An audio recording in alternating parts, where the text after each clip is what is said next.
It's your girl, Miss Shadi, and I'm here on Windy City Underground. And today we have an exclusive interview with Walt Jr. How you doing, Walt? I'm good.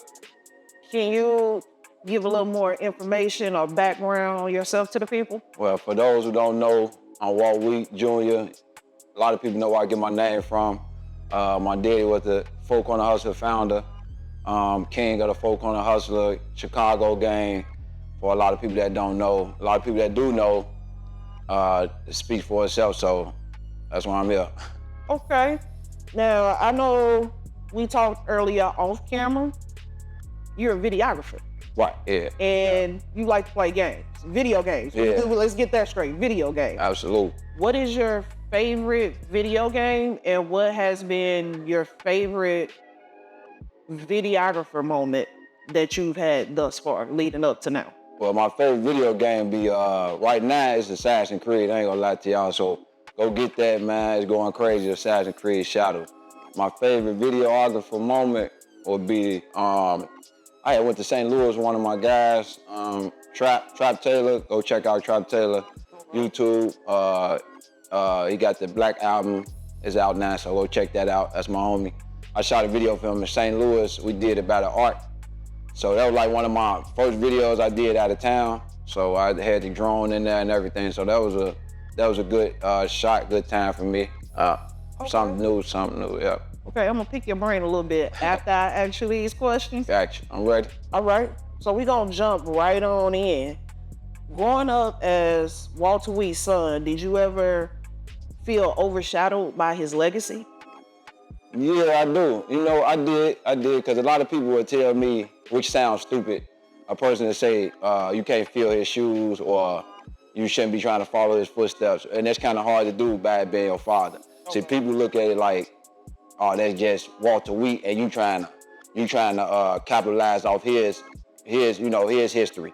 And it's stupid because it's my father, so I'm not trying to capitalize, I'm just trying to get his legacy to live on, if you kind of understand what I'm saying. So yeah, I felt overshadowed a lot of times. I still kind of do right now. So that's why I'm doing a documentary to give people my side and my outlook of this, how I feel and what's going on. That's good. What was the biggest lesson your father taught you, whether intentional or just the way he lived? Not to trust nobody. Not to trust nobody. Pay attention to everything around you. Always keep your head high. Never doubt yourself. I know that. Never doubt yourself. But the main thing is to never trust nobody. Anybody could say they're your friend. Anybody could be your friend, and just as well as your enemy. So that goes back to what Mo3 said. Everybody ain't your friend. Everybody ain't your partner. Yeah. So I definitely understand that. You kind of hit it on this like a few questions ago. Did people ever make assumptions about you because of who your father was? How did that impact you? Yeah, people did. And what's crazy was like I had got arrested and I had to go to the county. So in the midst of me going to the county and I got arrested, sitting and waiting on a bond or sitting to see the judge and meeting people in the bullpen, and then people hear my name because they call your name out loud. So once a person hear your name, now people looking around. So now my hair on the back of my neck standing up. So I got to be on defense mode. So a person that asked me like, what y'all on, man? What you here for? I'm here for some simple traffic or a little marijuana or something like that. People expect me to be in there for a gun case, murder, you know what I'm saying, or something violent. They expect me to be in there. But when I tell them I'm here for traffic, they looking at me like, okay, you the real Walter Wheat son? You know what I'm saying? Which don't make sense to me. Why would you expect me to be in here to be catching a case and be throwing my life away just to portray somebody else? You know what I'm saying? Gotcha. Now I'm gonna tell you right now, I'm gonna be honest with you. I did not know who you were. Yeah. Like I see you walking around the school and I'm like, yo, he got a dope book bag. And that's it. And it's like when you come in, you speak, and then you get right to what you're doing. Yeah. And it was like when Laro approached me about, hey, you wanna do this interview, this exclusive? Yeah, sure. When he told me, I'm like, his son, what? Yeah. And I'm like, oh, okay, I see him when he come up in here and he speak. And you just a humble guy, so yeah, gratitude. It's the best way to be. It's the best way to be. I ain't lived this long being aggressive or being a hothead or being tough, so you gotta be humble. And I love everybody, as long as everybody, my arms go out to everybody, my support go out to everybody. That's what I'm here for, to support everybody. That's why I'm doing this school, so I can help support other people. Not just me or my matter, I try to help support everybody else's matter as well. Because you ain't gonna get nowhere supporting yourself. That's true. Because the more you support people, the more support you give back. So whatever you give the universe, that's what the universe give back, as a gift or whatever you want to call it. All right, respect on that. Yeah. At what point did you realize you had to carve your own path? Was there a specific moment that solidified that? My friends, we grew up hanging out in Riverdale. I don't know if y'all know what it is, but Riverdale out there by Harvey, Riverdale, Illinois, like 138th. We grew up hanging out there, and I seen a lot of people get shot. I seen a lot of people die. I seen people, go to jail. I seen people get robbed. I've been involved in a lot of, mess too. So when my friend died, one of my friends died, rest in peace, Speedy, he died. And when he died, we tried to we started something called Speedyville. So we just basically know how they build a holiday for that person or a day.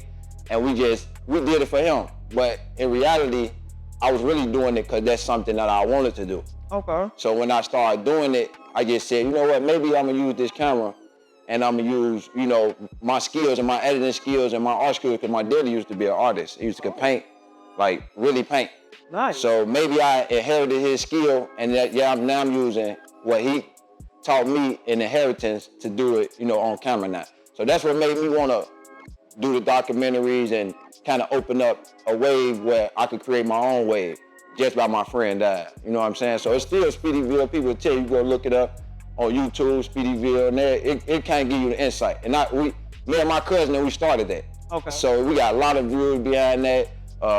People like Duck used to be out there, rest in peace Duck, Rico Reckless, all them people was hanging out there at Riverdale, and then we kind of opened that door, you know what I'm saying? Because we seen Chief Keef and them doing it, and that was back in 2013. Oh, yeah. So it go all the way back to 2013. If you look at my videos on YouTube, my videos like 9 years old, 10 years old. But the documentary videos, they got more views than the actual videos I was doing, like rapping and stuff. So that's what made me I'm gonna go ahead and do the documentary part. Nice. I can't wait to see this. I gotta check the videos out for real. Oh yeah, check it out. YouTube, Walt. It's easy. Google, Walt. You know what I'm saying? It's easy, man. Okay. The next question. What values do you carry from your upbringing, and which did you have to redefine for yourself? The values that I carry from my upbringing is hustling. That's one of my values. Respecting people. People tell you all day, well, you gotta respect women. You're supposed to respect women as a man, but as a man, you're supposed to respect everybody as a human. So we all supposed to respect each other. And if you put respect on before a lot of things, a lot of people, we can live longer, we can get along better, because respect play a part in, living. You know what I'm saying? So that's what I gained. That's one of my highest values is respect. Respecting me, respecting others. And I learned that. My mama taught me that. Like I said, my father taught me that too, even though he passed away when I was 6. But just watching him and going back, seeing, the stories and hearing the stories with people, it taught me a lot of respect. Okay. How did you navigate separating your own identity from the expectations tied to your father's name? Well, my own identity, it's crazy because my father got 3 kids. I got 7. So for the people out there that don't know, proud to say I'm a father of 7. My father got 3. So when my father was growing up, my mom used to tell me, they used to tease him because all his brothers and sisters had more kids. Okay. So he had a short little family. So now he got 7 kids, but he got like 20 grandkids. So now that's what separates me from him, because now it's my job to help grow the legacy. It was his job to start it. You know what I'm saying? So that's what separated us. Okay. Wow. Were there ever moments when you felt like you had to prove yourself more because of who your father was? Nah, I proving yourself, you can get sent off. You know what I'm saying? You can prove yourself and end up in jail. Now you're trying to prove to the judge that you're innocent. You know what I'm saying? Because people will send you off. So now I don't have to prove myself to my father. I don't have to prove myself to my kids, my girl, my mother. Now maybe some cousins or some uncles, maybe so, but as long as I got my girl, I got my kids, I got my mama, people that's really important in my life, I don't have to prove nothing to them. Only thing I have to prove to my kids is I'm a father. Only thing I prove to my mother is that I'm her son. Only thing I have to prove to my woman is that I'm a good man. I'm a faithful or, proud man, something like that. But I don't got to prove nothing to nobody. I had to stop proving stuff to people because it don't get you nowhere. You know what I'm saying? I woke up this morning and I sent a message out to people. I went on Facebook and I was trying to get people to come down here with me and just kind of get a feel of that experience. You know what I'm saying? And because I ain't proving a point or I ain't on here showing them, here go Chief Keef down here with me. A lot of people tend to get up late or a lot of people tend to look away from that, turn the cheek. But then when they see you doing it now, it's like, oh man, wait, hold on, come get me. No, it's too late now, you know what I'm saying? Yeah. So the bus don't wait on nobody, bro. I ain't gonna lie to you. When that bus comes and you ain't trying to get on that bus, you smoke, you know what I'm saying? Plane too. So that's how it goes here. Look, let me tell you, Walt is over here dropping gems. Don't let this go over your head now. Please listen to him. This is how I talk every day. Okay. I'm loving this though. Yeah. I'm loving this. So kudos, respect though. Respect, yeah.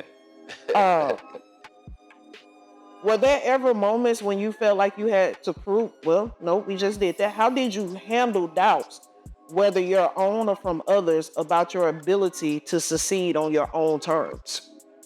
Create my own lane, create my own way, go to school, focus on that, because I know I got kids to raise, I know they need things, so I do have to focus on that and becoming a better person because I did try the streets for a minute and I didn't get nothing out of the street, but cases, you know what I'm saying? I got caught cases, crimes, police jumping on me, you know what I'm saying? Disrespecting me, ripping me out my car. It's just street life, you know what I'm saying? So when you learn how to live a better way, better things come your way. Let's go. When you look back on your journey, what do you think your father would be most proud of? Actually not becoming a gang member. Oh. Don't get me wrong, I'm affiliated. And I'm proud to say that because that's something my father started, but he would have been proud that I didn't become a gang member. Like one of them people that's shooting at people or killing people or just living to be living for that. You know what I'm saying? Because I rest in peace to a lot of these young brothers out here, all praise be to Allah, but I see them killing themselves every day. And just because you won't get on TV and put a gun to your head and blow your brains out don't mean you ain't killing yourself. You kill yourself when you get on TV sniffing perks. You kill yourself when you get on TV going live trying to prove something to the opposite, then they catch you lacking. Now you dying on live.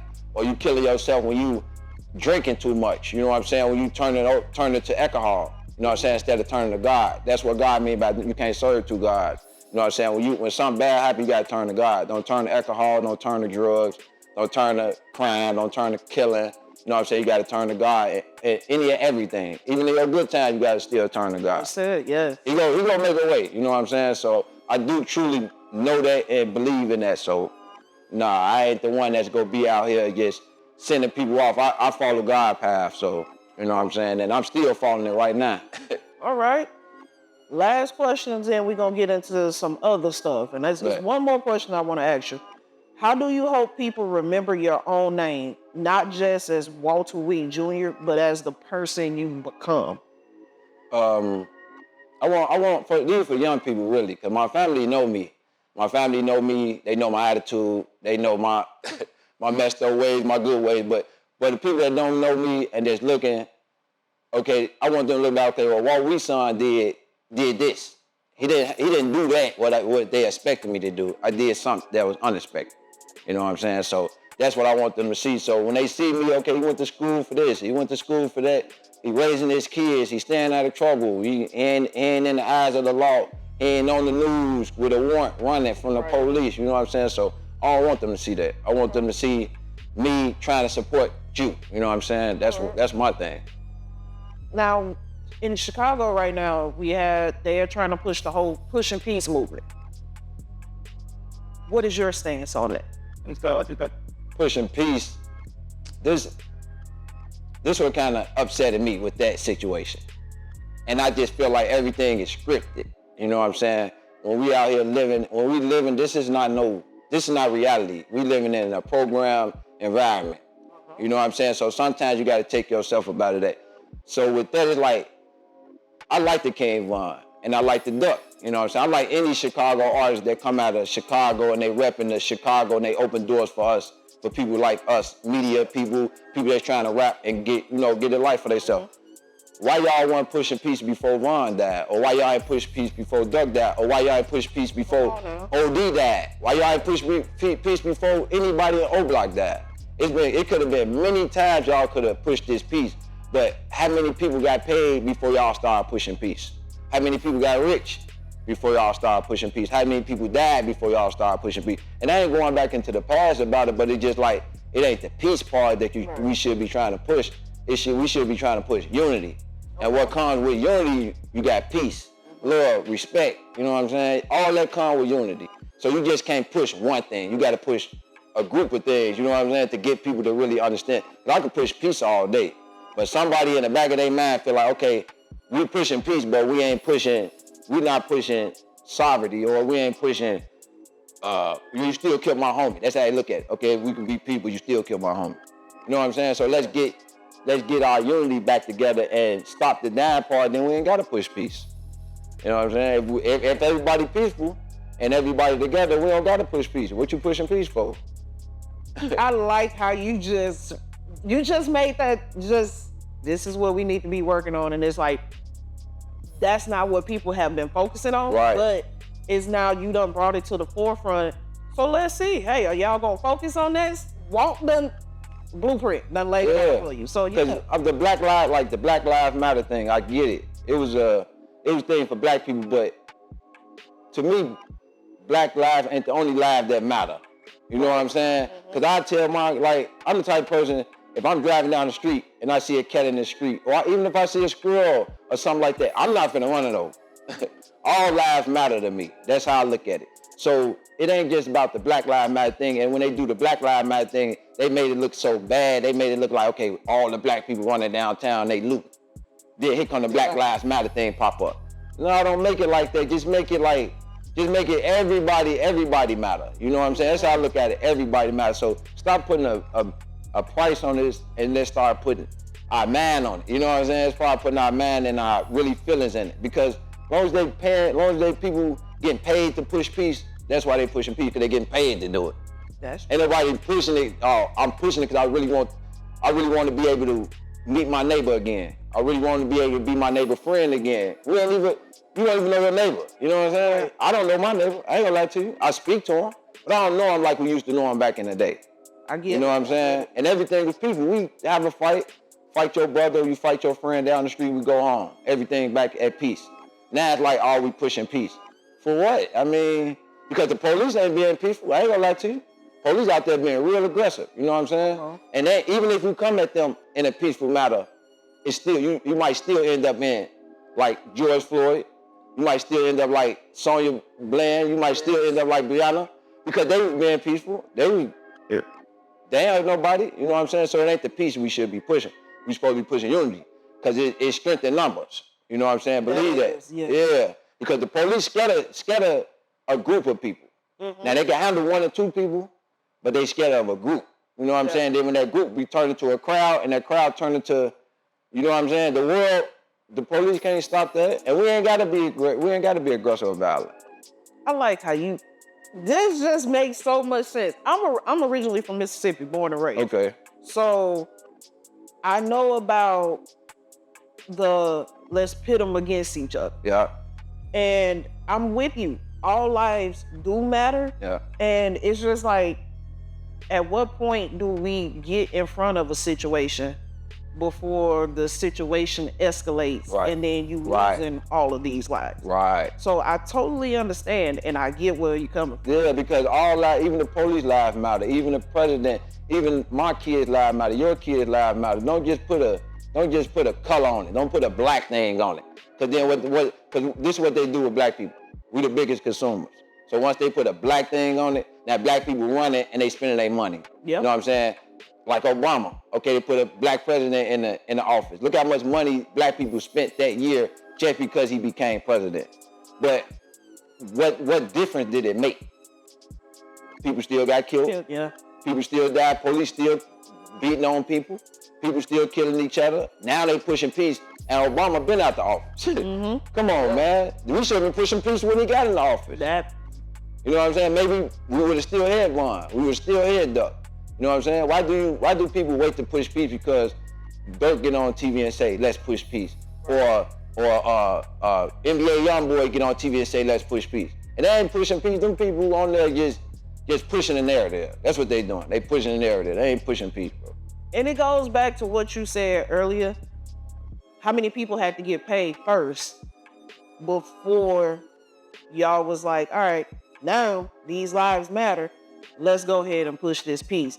But rather than saying, hey, we gonna do this unity. Yeah. Because I was here at that 2011, 2012 drill culture. Right, yeah. When it's like every time you turn around, it was like a war going on. Yeah. And music was popping every day to the point it was like, hold on, who is this person? Yeah. Who is this? So it's like, I understand where you come from.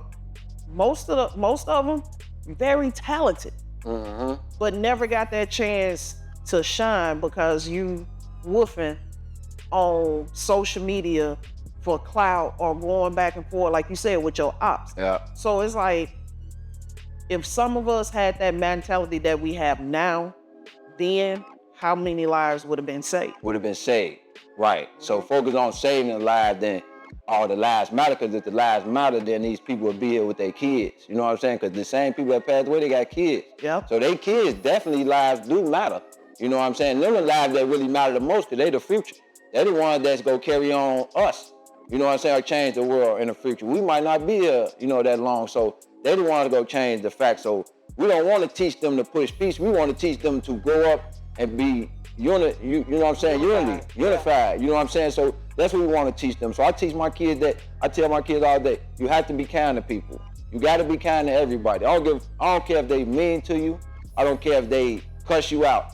They might just be having a bad day. You know what I'm saying? Some people don't even ask you how they doing. They come right up to you. Hey, you got $1, sir?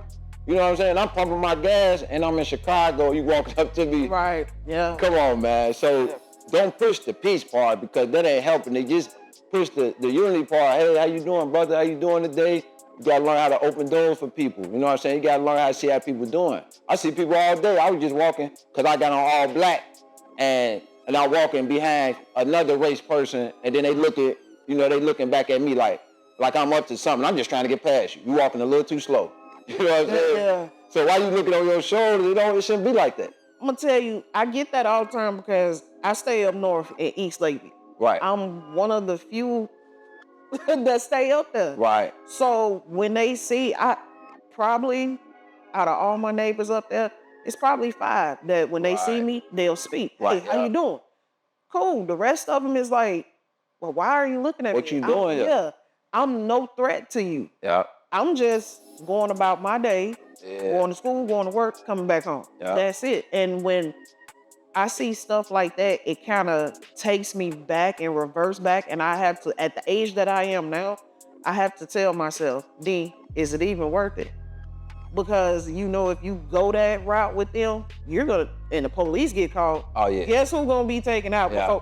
So it's just like, all right, some people just are stubborn and stuck in their ways. Yeah. That's how I like to say it. And you can't be like that. Yes. You can't be like them, because they stuck in, like I say, this program era that's going on, this program system. So you gotta take yourself out of that. That's why you could be stubborn. I'm not gonna be like you. No. You're not gonna pull me into your energy or pull me into your little miserable world. You know what I'm saying? I'm gonna always be outshine and be outside the box, because hey, how you doing? I speak to everybody. You know what I'm saying? Like I said, I love everybody. But that don't mean that because your neighbor walking around with their nose up, you should be doing the same thing. And a lot of people do that, because just because you got options don't mean I gotta have options. You know what I'm saying? And that ain't what Chicago about. Chicago, I love Chicago. I grew up in Chicago. I was born out here. I've probably been to 48 states out of 50 throughout my life. You know what I'm saying? I used to drive trucks, travel with my brother and them, but ain't nothing like Chicago to me. Ain't nothing like Chicago. I went to Cali, I went to New York, Ain't nothing like Chicago. You know what I'm saying? And I don't want people that's out of town like, okay, they outside, they out there in Chicago trying to push the peace. That don't sound right. Right. We out in Chicago having fun. We out in Chicago turning up. Chicago got the Bulls. We got one of the best basketball teams in the world. Yeah. That had the best player in the world. Yes. We're not known for ops. You know what I'm saying? Our ops was the opposition, maybe like Indiana Pacers or the Detroit Pistons. Yeah, you know what I'm saying? That was our ops. You know what I'm saying? Yeah. I hate this. Yeah, we Southside. We South. Hey, Cubs, the White Sox. We get it. I don't want to say it, but it's like that's how we was drawing off ops. We weren't drawing off ops like, okay, there go your neighbor, go kill him. So I grew up with that brother in school. You know what I'm saying? I grew up with that sister in school.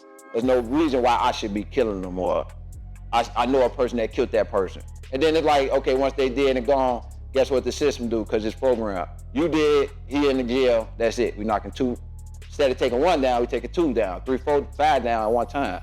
You know what I'm saying? And you know what? I always sat and thought about with some of the rappers, how they all grew up together. And at what point did it get misconstrued and turned to where they separated from each other and became each other's ops? And I think about stuff like that. And I'm gonna be honest, I know some of these documentaries out here don't fully tell the truth. Yep. Don't portray it all the way. So by me sitting here with you, talking to you, from getting the perspective from your point of view, because you grew up here. Yeah. You grew and everything. So I appreciate that and I respect that just from hearing it. And I'm just like, hey, I'm ready to see this documentary. Oh yeah. So yes. Documentary, it's gonna drop in July, so be looking for the documentary in July. I'm really taking my time and focusing on getting it all how I want it. And I've been putting it together, so it's coming out nice.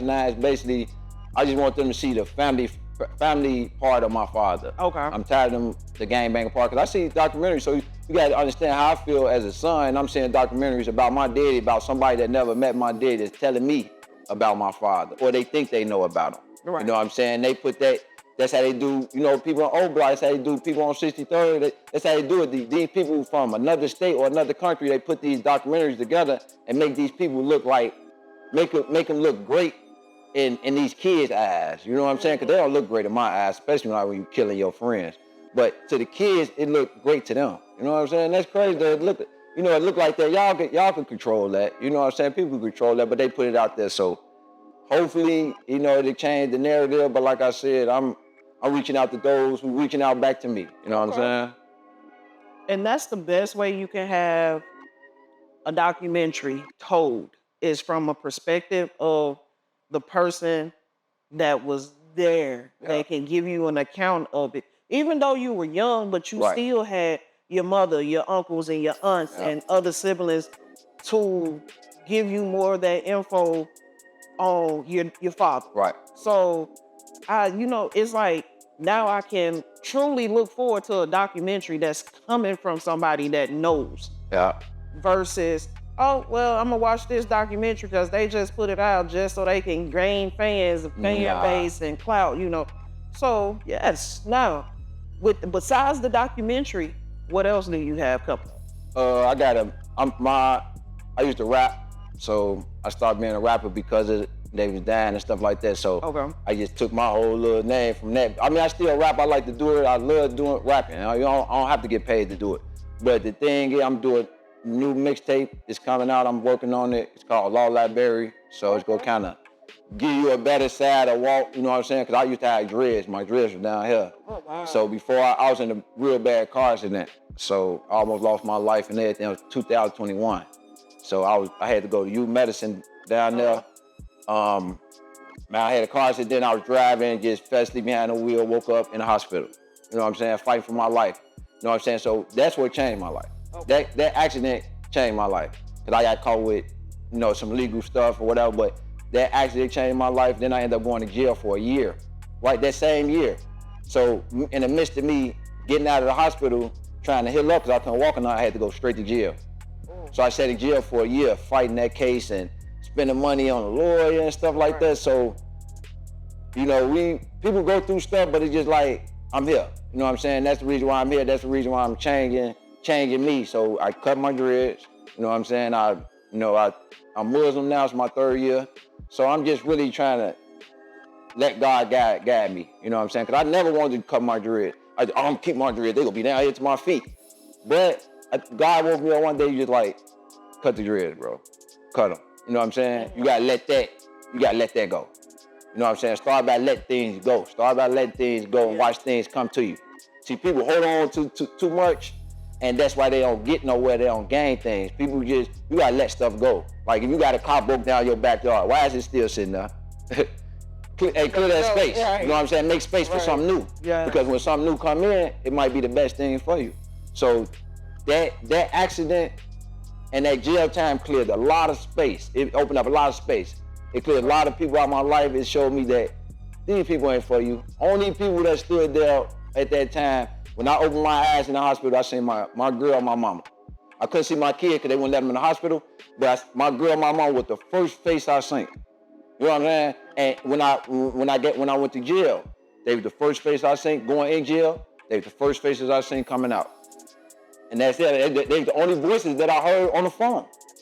So, come on, man. And they say when you going through something, oh man, you gonna really see who's by your side and who's there for you. The loyal people. Yeah. And I done had some near-death experience. Oh, yeah. 2 of them. Okay. And thank God that I'm still here. Yeah. But to be to the point where I'm waking up in the hospital, it's just like, I can't fathom that. But when you go through something like that, you definitely do have a whole nother outlook. And it's like, you can't tell me if you haven't been there or walked a mile in my shoes. Yeah. So I definitely get it. And you know what, just to be able to sit here and talk to you has been an honor. Yeah. To hear, you're welcome to hear your story and how you're paving and carving out your own way. Yeah.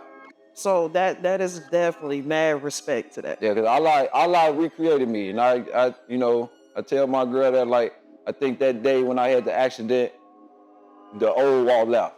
The new one was reborn. You know what I'm saying? I was recreated, and this is me now. Trying to recreate what my father did in a good matter, though. You know what I'm saying? I don't want to be out here. I'm a four-corner hustler and forget the ops. I don't want to live like that. I don't even want four-corner hustler to even be known as a gang no more. I want to recreate it and make it an organization back again where you could go to the four-corner hustler and get help. If your kids need book bags, school supplies, if you're hungry, we try to support the community like it used to be. That's what it was for. And because we had people don't throw picnics for the kids. People don't do a lot of things for kids no more. Last year I was trying to put my son on a football team in Dalton. And I asked the guy, so how much for my one son? Because I got 5 boys. Okay. But my 2 sons, they be together all the time because they're the same mama. So knowing, okay, one son want to do something, the other want to do it. So I asked him, how much is it? The guy said $250. I'm like, okay, that's for one son? He said, yeah. I'm like, so I got to come over $500. People looking at it, $500 ain't nothing. It really ain't nothing, but why do we got to pay so much for our kids to become something? Right.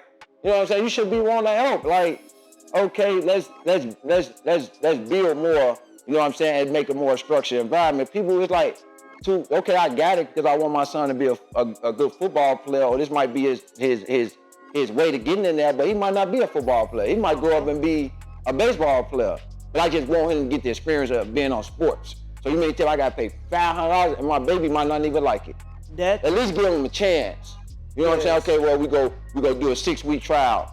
If he make it, it costs $2. Why else I'm giving you $250 and then if I go out there and my son on the bench, I'm being a mad parent.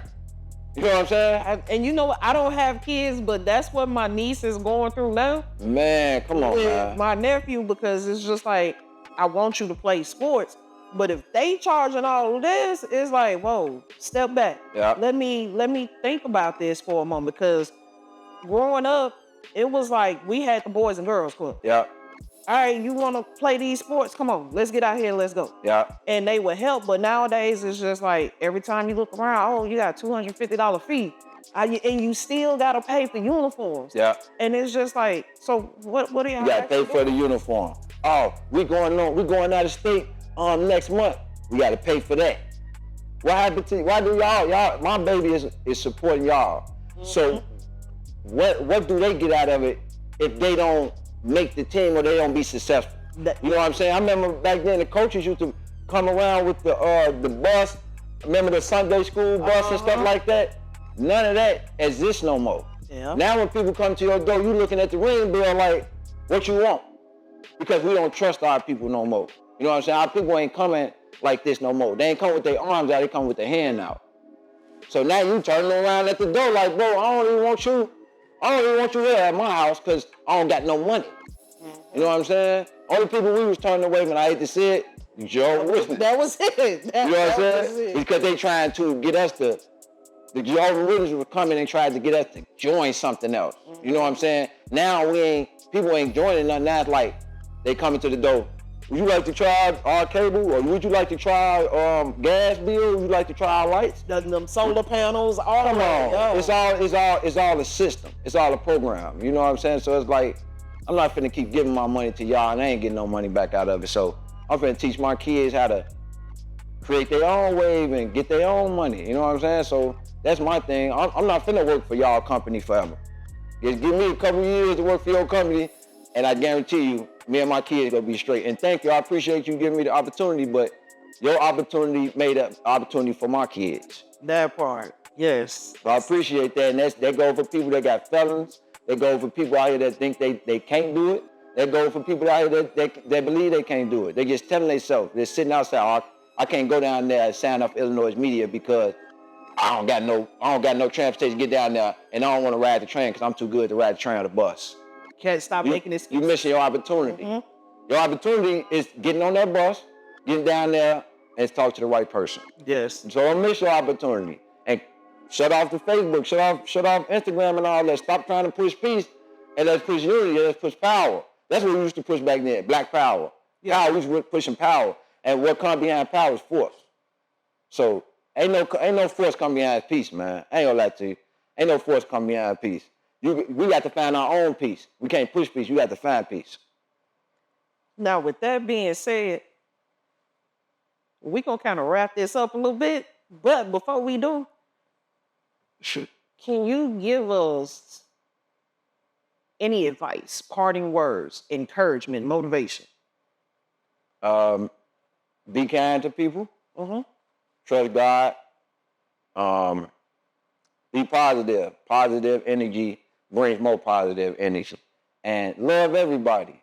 And like I say, I can't tell people what to do, but push unity. Push unity, push power, you know what I'm saying? And that's it. Put the guns down. Forget the peace, just put the guns down. Yes. Now, for anyone who wants to get in contact with you, work with you, how can they do that? Y'all check me out on YouTube. Like I say, YouTube, Facebook, everything Walt Week. But if you want to contact me, WALTWHEAT154@gmail. Just contact me on Gmail. You want to book me, you want a video, I shoot videos, you want pictures, I do it all. Like I said, shout out to Lero, man, he brought me here like that. Shout out to Boss Lady, shout out to Willie. So these people helping me, and I just met these people. And that's crazy, they helping me more than people I've been known for 10 years. And they ain't charging me a dime. So y'all check that out. Come follow me, man, and follow them, and y'all go see them on my page. All right. This has been a Windy City Underground exclusive. Two thumbs up. Two thumbs. Featuring Walt. Thank you for allowing me this opportunity. Absolutely. To interview you and get to know more about you. I appreciate it. I'm your host, Miss Shadi, and until next time, we out. You did.